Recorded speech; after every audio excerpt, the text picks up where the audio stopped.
Welcome back to ARTZ.Today, my vlog series where I show you the behind the scenes of my life and what it's like being a full-time recording artist. For this episode, I'll be taking you across the bridge, that's right, London town, where I had the opportunity to perform at the Scala for my first sold-out show ever in London. A few years back, I met some homies from the UK, so when I told them I had a show out here, not only did they come through, but they brought a mob of other rejects that came through to show love and kind of be my street team. They were handing out posters and stickers to the fans during my performance and afterwards. Shouts to them. This is me trying to pull some strings to get the whole squad backstage. During these events, I learned that security hates to allow this many people backstage, but while I was sound checking earlier, I made sure to greet them by my name, bring them some bottles of water. So let's just say hospitality goes a long way in these situations. Because I was traveling on the road by myself, I had to program my DJ set for moments like this. And when I did have a homie to DJ for me, all they had to do was touch one button to trigger the whole set. We lit, we live, London town, you know what it is. We outside, rhyming, not even on purpose, I promise. It's been an amazing trip here. Yesterday, lost my bags, all that, got it back. God has been good while I've been on the road. People have been good. And you know, that's what matters, that's what Reject James is about. So we're gonna hit the stage, we're gonna rock out the beat. London town, big. Ironically, the dressing room I was appointed was named after the late, great Amy Winehouse, so I felt it was destiny to be performing at this venue, especially for my first show in the UK. I had to make sure I brought the vibes and give people the energy, a live show that was memorable and one for the history books. So here we go, no pressure. Reject!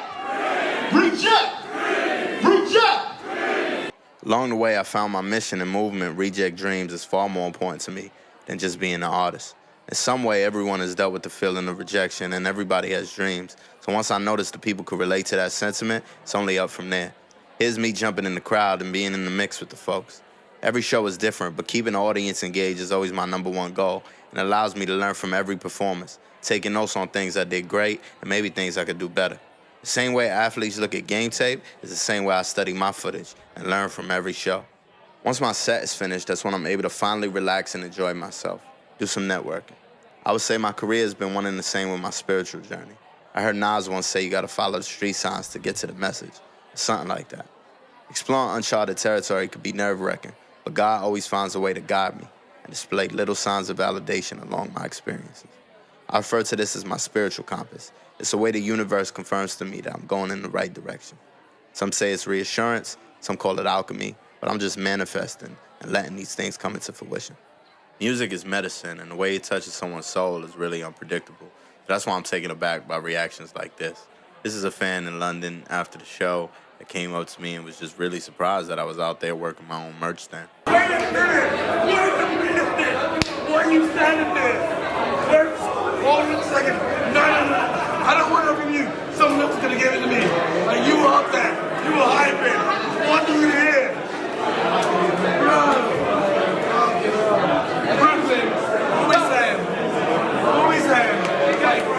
This is the homie that always tries to make sure he gets his drunk friend home, which is appreciated because his man's energy was over 2,000.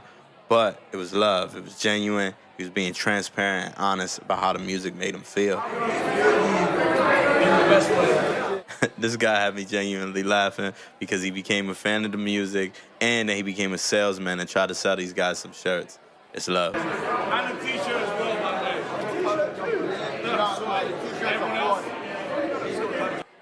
Speaking of the homies, this is Oz Gambino, a young artist I got to collaborate with while I was in London for like 2 days. The day before I landed, lost my bags, but we jumped in the studio, recorded like 3 songs. The next day was the show, and then we shot this music video on the fly. That's what you call putting in work with a little bit of time. Big boy slush, that's a split, take a hit, ID. That's my dog, my right hand, my reach hand, ED. Shoot your shot, just be clutch, just make sure you don't miss. Too turned up, I went live, and I went the cheat. To the next time, peace, London.